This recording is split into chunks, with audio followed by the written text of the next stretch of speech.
Hi, that's me back from Liverpool. Let's talk about TNT Dead or Alive 4.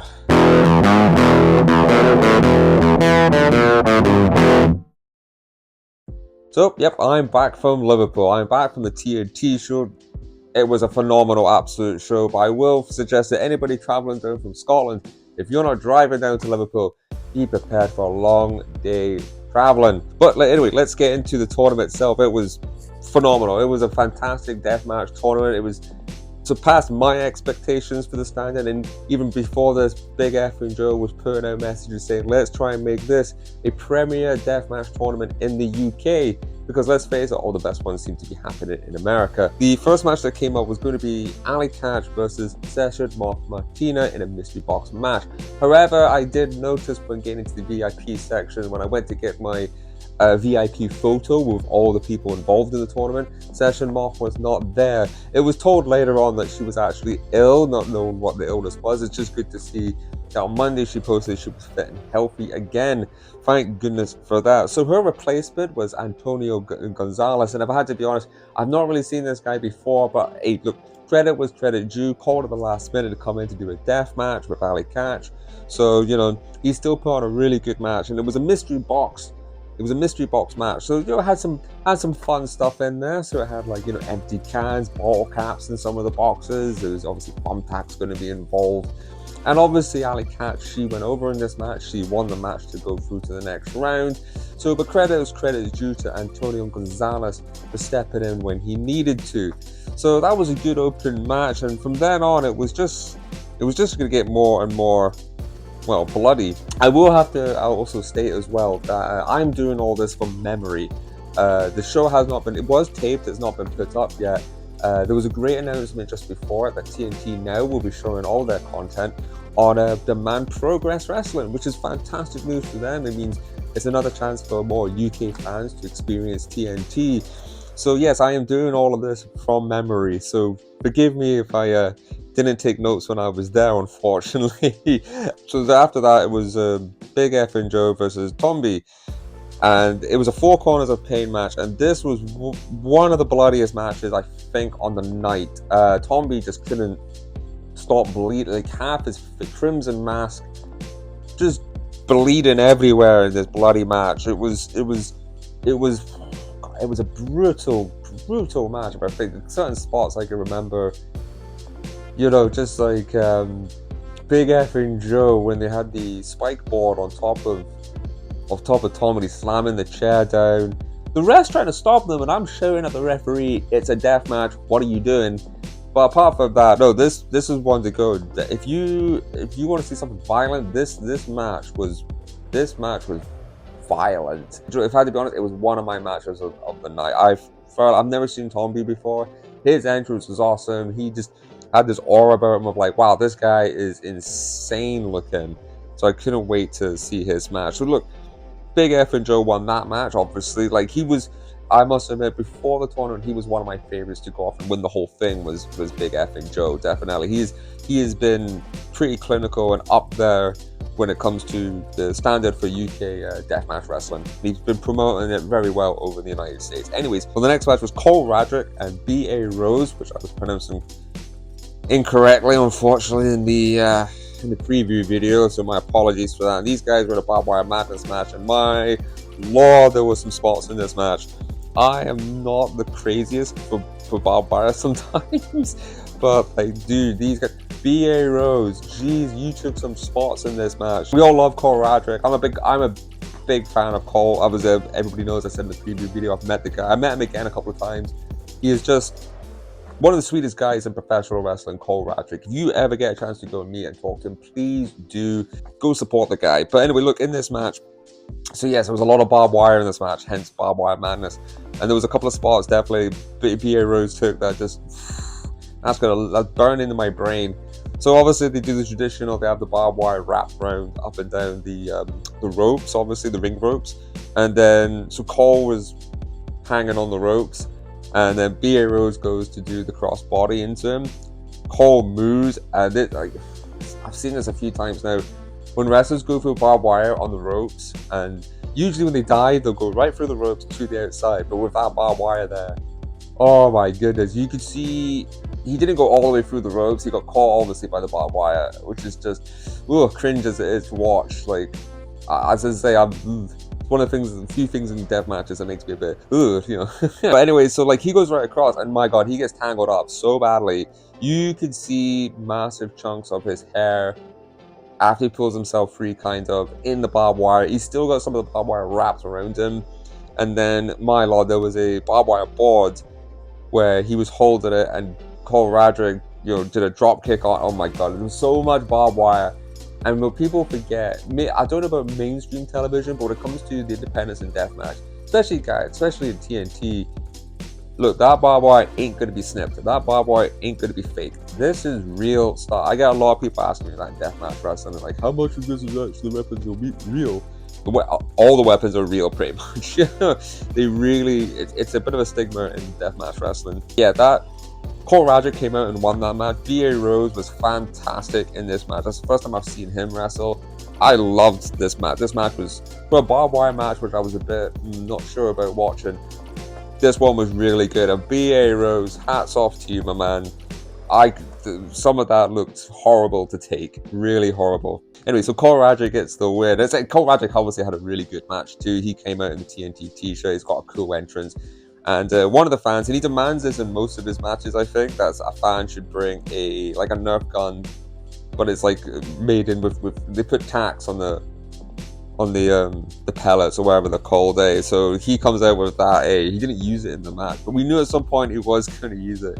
And I love Coda bits, but this was a great fun match to watch, even though I said some of the barbed wire spots were just crazy. So the last match going into the first round of matches, and I can only remember Allie being the first match. I cannot remember the order of the others. I'm so sorry. It was just one of those nights. My guy, Lost Boy Aspen from Scotland, from Aberdeen, versus Michael Caden in a home run derby match, which I wasn't sure what they meant by this, but then they started bringing out different bats with different weapons on it, and I kind of home run derby. Oh right, it's like, I think it's an American sport reference. There you go. That's why I wasn't too clear on it. Again, I've never seen Michael Caden wrestle before, but my god, this was all the matches from the first round were fucking excellent, and this one as well. Like, right off the start, Lost by Aspen taking a drop kick right into the corner, and in the corner was a big bundle. This match was a lot of strikes, a lot of big heavy hits, like some good wrestling actually in this match too. Michael Caden, what a lovely chap. I think that later that night I went back to my hostel, and to cut a long story short, went to the reception to get water. There's Michael Caden there. He ended up at the wrong hostel. The hostel I was with had 2 hostels, and he was at the wrong one. But he was so nice, asked him if I could borrow a lighter. He went outside and spoke to him while he was waiting for his Uber. Super nice guy. That's another guy you definitely should take your time out to support and go and talk to. Same with all the wrestlers in this bloody card. Like, they were just the fact that some of the things these guys do is just unbelievable. So anyway, so that was like the first round of matches that went down. I said Lost Boy Aspen won that match with Michael Caden, so he did in the home run derby. There was some brutal shots to the head, I must admit, with some of the bats they were using. With the fun fact, there was a bat, those little, what are they called? They're like the little paper, like, explosion, the little pop things. I can't remember what they're called. I'm sure somebody in the comment section will tell me. Anyway, somebody did the bat with all of those, and it just sounded brutal when somebody got hit with it. Yeah, the first round of matches I thoroughly enjoyed, and I couldn't wait for the next round. But, so yeah, we actually had a break, so we did, for the fans to catch their breath and me to go grab a bottle of water. So we get into the semi-final stuff now, and this was really interesting actually. So the 2 matches, the semi-final matches, was Big Effing Joe versus Allie Katch, and Radrick versus Lost Boy Aspen. And the interesting aspect about this semi-finals was it was a fans bring weapons. So I've seen this done before in other matches, but I've never been to a deathmatch. This was my first deathmatch tournament, so getting to see this like the week before going, that it was a fans bring weapons, I had to take a weapon. Of course I had to take something down with me. So I took down with me, as some of you might know, I'm into skateboarding, so I took a spare deck down, some thumbtacks, and Yeah, it got used in the Big F and Joe Allie Katch match. As you can see, Big F and Joe here with the board in hand. So that was a little highlight for me. So it's hanging on the wall now. So it is. I've got a signed by Big F and Joe and Allie Katch. So yeah, so that was a bit of fun for me there. So it was. But anyways, going to the matches. And the other matches, it was Radrick and Lost Boy Aspen. So the Big F and Joe Allie Katch match was it was Allie Katch trying to really prove herself against a much bigger opponent, as in Big F and Joe. You know, she would sort of hit him or slap her, and he would just a no sell kind of like, come on, give me something, you know. And he, you know, it was a great. She proved herself obviously in this match, and Allie Katch she's fantastic in normal wrestling matches and deathmatch wrestling. She could just do it all, this woman. So her job was to try to prove herself with Big F and Joe. Joe was he was torturous in this match. I remember the particular spot was obviously not going right in there with the wrist tape, but when you got the broken glass tube and he's like cutting into her wrist part, you could tell obviously there's a lot of tape there, but it was still just like Allie Katch is selling by the. See, deathmatch wrestling sellers, you have to be a really good seller because you're selling actual pain. So Allie Katch was phenomenal, you know. But obviously my predictions was Big F and Joe to go through the final, which what happened, he got the win, and in controversial form, because you don't see this enough. You see it sometimes in GCW, best shenanigans in deathmatch wrestling. So look, there was shenanigans in this match from Visage, who has a previous history with Allie Katch and Effie as well. It's her and Shay Monet as the United Queendom. So anyway, near the end of this match, yes, Visage music hits. I did not know, nobody obviously knew this was going to happen. Visage comes out, bit of a pop, so it was, which distracts Allie Katch, and Big F and Joe does his finisher and gets the pin off Visage. Gives a nice little round of applause.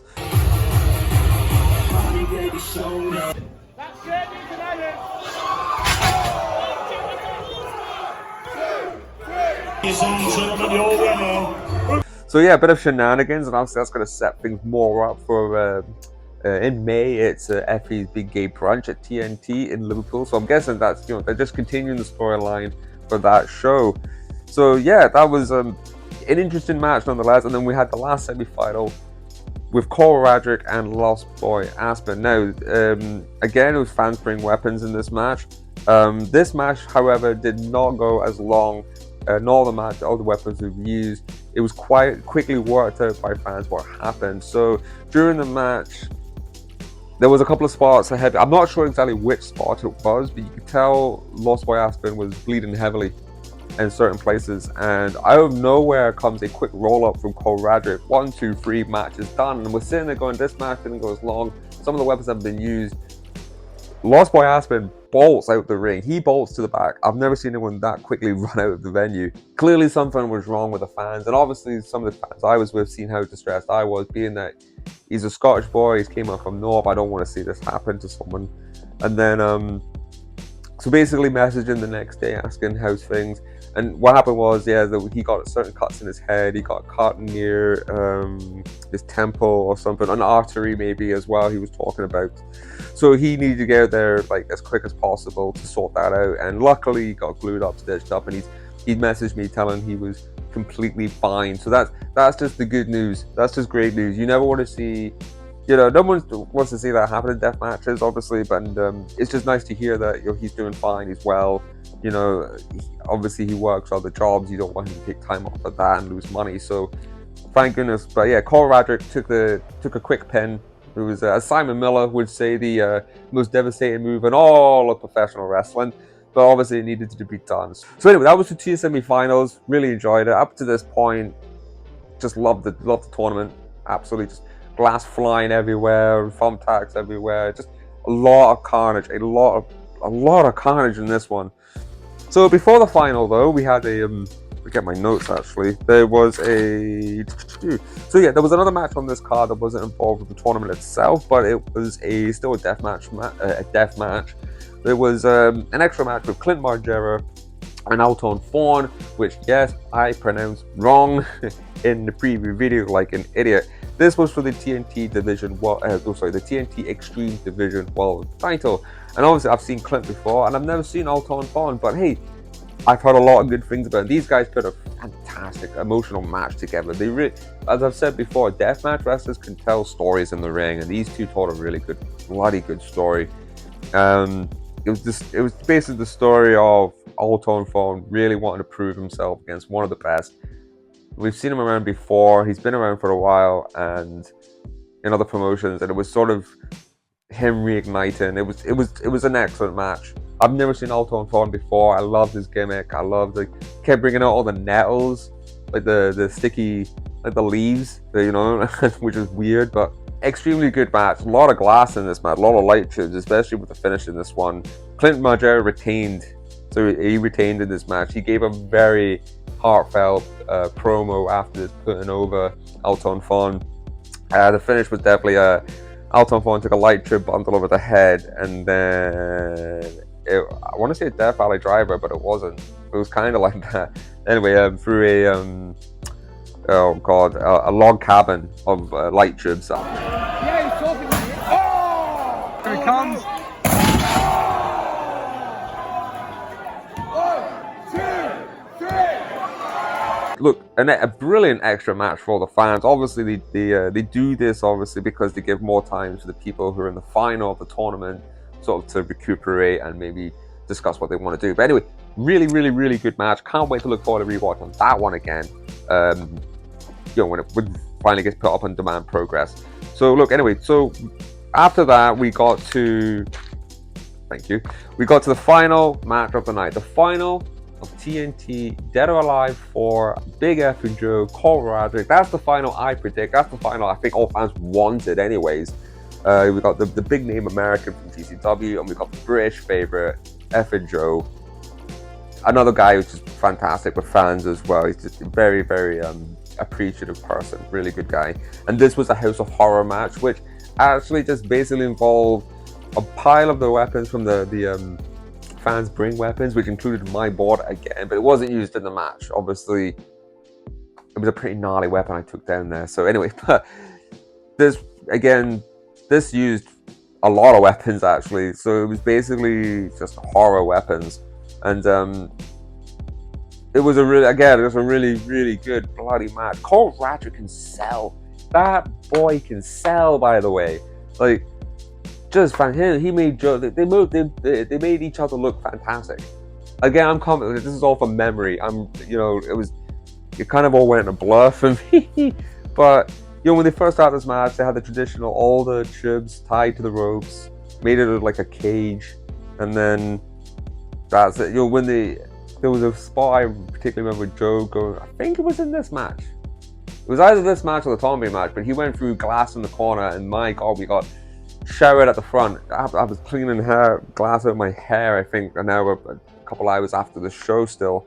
It was a fun final, and we got to the end of this match, and rightly so, Big F and Joe picks up the win. He picked up the win for the tournament. He is the winner of Dead or Alive at TNT Extreme. Cole Radrick again, after this match, still selling like an absolute mother effer. Like, he looked devastated at the end of this match.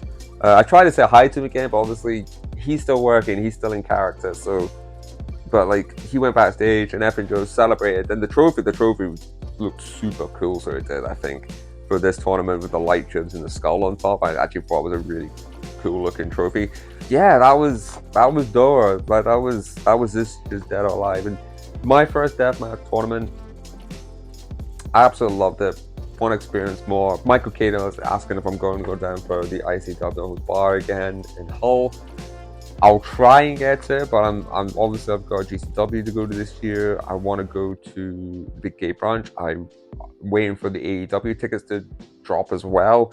So a lot on this year. But I would love to, and if you ever get the chance, go, whatever you think, go watch a deathmatch tournament. There's nothing more immersive as I've been to shows where you've sat there in the crowd and you're just watching the show, but this, you feel a bit more interaction with the show. It was just a lot of fun. So if you ever get a chance, please go to a deathmatch tournament. And I will see you again for the next video, so I will. And you have a great day. And hopefully when this tournament gets put on demand progress, please go watch it.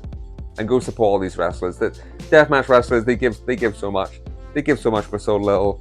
Please go support them all. Thank you very much.